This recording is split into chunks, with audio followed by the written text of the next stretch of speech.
how does an organization like yours work with policies that should empower entrepreneurial success, but in reality might be a puzzle to deal with?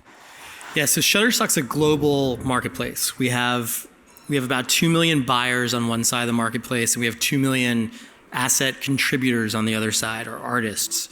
And those artists upload video, audio, 3D, and still imagery as well. And we have to navigate that entire marketplace across the world, and that is complicated at times. But generally, we try to keep it as open as possible. But yeah, there are certain complexities in some of the countries you have mentioned. I hate to sound like a broken record, but AI is the dominant topic at this conference and many other conferences around the world. I've been itching to ask this question ever I found out that I will be lucky enough to moderate this panel. You now go to an AI tool and say, give me an image of the editor-in-chief of Arab News sitting on a beach, smoking a cigar while editing a newspaper using a typewriter, but also with a smartphone, and it can do it in 3 seconds. It could also recreate the Mona Lisa, in a certain position or a certain format. We saw at the World Government Summit actually last year in the opening speech, we saw AI-generated continuation of one of the symphonies of Beethoven. So I guess you know where this is heading, which is intellectual property. And I have not met a single person who has the answer as to how can we resolve that, because, whether it's Da Vinci, whether it's my good self, I'm not putting myself at the same level as Leonardo da Vinci, but, authors, creators, they have rights. And what artificial intelligence is doing is really completely disregarding this.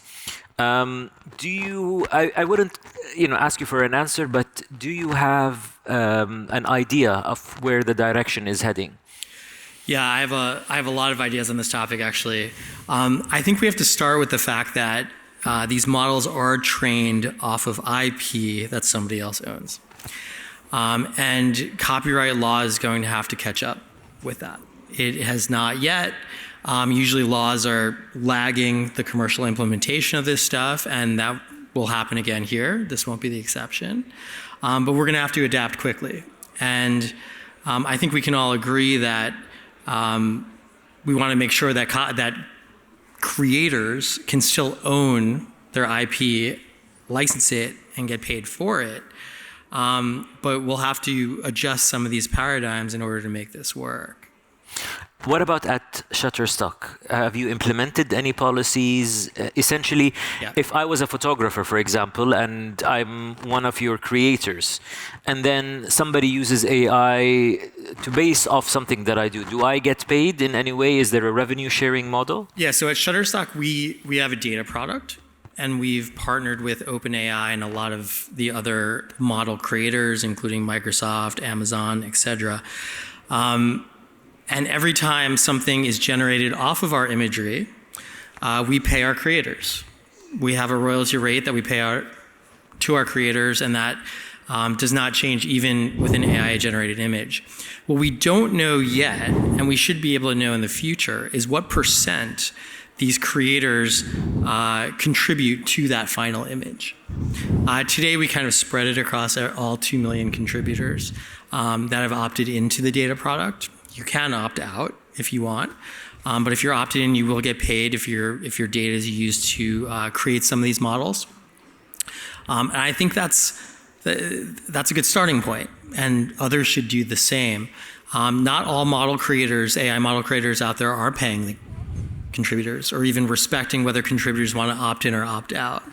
We've started from the perspective that we want to respect their wishes and pay them for their content. So that's how we've started. in this new world. So contributors, at least in Shutterstock, contributors, if anybody uses an AI model to generate something off of something that they've produced, they get a share. They will get paid every single time one of those images is generated. Is there a formula for it? Is there a figure you can share? It's a percentage. It's the same percentage based on your contributor payout amount, which is somewhere between 10 and 30%, depending on where you are in the Shutterstock world. So payment guaranteed, but does the creator have a right to decline as an artist? You know, I might not like the way my art is being used in a particular way. This reminds me, by the way, of that episode of Black Mirror, if I don't know if you've seen it, where Netflix, or the equivalent of Netflix in the series, creates a series based on a person's life without their permission. Will artists, whether it's in, well, first of all, do you think artists or producers should have a say in how their art is doing? Is it implemented in Shutterstock, and should it be implemented across the board? At Shutterstock, you can opt out. You can opt out. And then we will not sell your data to model creators, and we will not use your data to create AI models. Not everybody is doing that, though. Some model creators believe this is fair use, and they can scrape the entire world and use it. Look, if that's the way the laws shake out, then that'll be that. But it doesn't make sense to me that should be the answer. And so we have started by allowing contributors to opt out and also paying contributors if their data is being used. I mean, look, back in the day, there was the Napster. Yes. And the Napsters of the world. And eventually there was a Spotify that, yes, one respected copyright and one did not. And I think that same kind of world is going to shake out here. Well, that's a very interesting analogy, actually. If I were to put a headline, I would put the headlines, the Napster versus the Spotify. And I don't want this to turn into a legal session, but there's, again, I think you hit the nail on the head in the beginning when you said the laws have not yet caught up. But this opens up so many doors. Inheritance, for example, when does copyright ceases to be enforced? Who owns it after the creator dies? Are you at Shutterstock involved in any negotiations or discussions with governments or legislators in the US or around the world? And who has the answers to these sort of questions? I can tell you we've contributed our opinions, and a lot of governments have kind of made a call for input, but there isn't much going on yet. And so it's either going to be some sort of, it'll make its way through the courts through different decisions throughout all the governments in the world, or there'll be some sort of precedent set that and others will follow. But we do have to start thinking about IP ownership, data ownership, and allowing people to opt out. Because today, I don't think people understand how their data is being used. No. And AI model creators have just taken the view that they're going to assume that everything is already opted in, which I think is a dangerous assumption, given how fast things are changing. People should have to opt their data in, and it should be default opt out, in my opinion. No, I fully agree with you, but there's also the risk of too much regulation. And that slows down things. I mean, to think of like an immediate example, if you were to connect to the Wi-Fi, if you have to click through 6 or 7 pages before you connect, you probably know what, I don't want to check my WhatsApp anymore.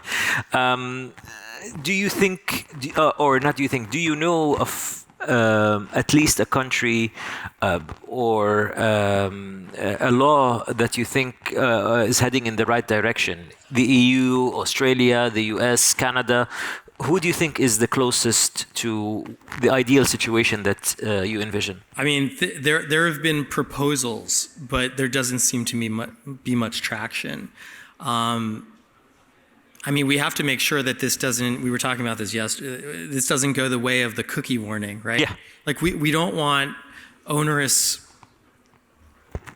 warnings. We want the world to move fast, but we also need to respect IP and respect copyright.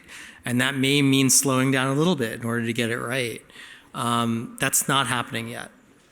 It isn't. It's not happening yet. No, I think it's moved so fast, and government has not been able to keep up. And this isn't the first time that's happened. It won't be the last. But it is important to point out that people's intellectual property is being used in ways they don't understand yet. And by the time some of these laws catch up, it may be too late for them to change the trajectory of how their content's being used. And we may have to deal with that. It's exactly like that Black Mirror episode I was referring to.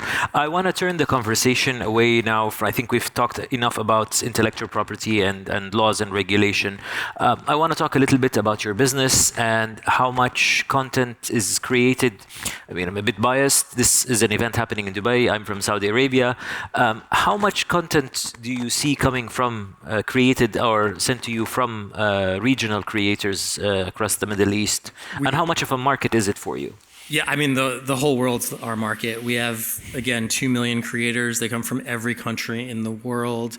We have a lot of content from this region. We have a lot of buyers from this region as well. We could probably do better localizing our search, so it's more relevant depending on where you are in the world.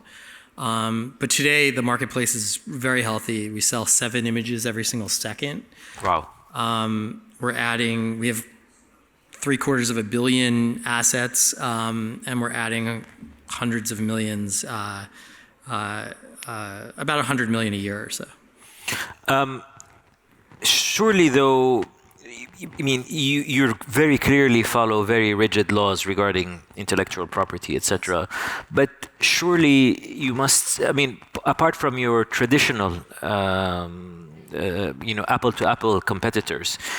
There's also a whole, I would say, black market of people who don't use the similar. So it's almost like, a boxing match where you have to wear gloves and hit above the belt, and the other side can do whatever they want essentially. So, and we see it in the media. There are media outlets out there, newspapers and magazines that can just go search for any image on Google and use it.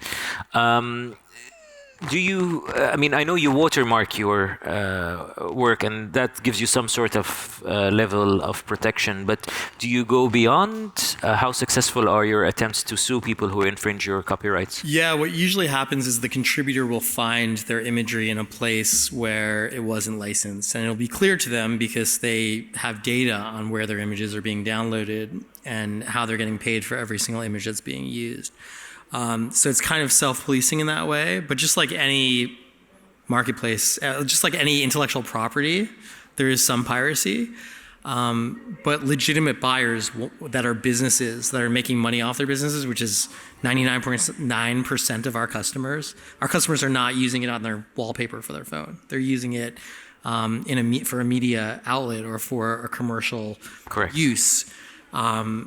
They want it to be legitimate. They want it to be licensed. And back to the AI point, you don't really know all the ingredients into some of those images. If you really want to be safe, you're going to use something that's licensed.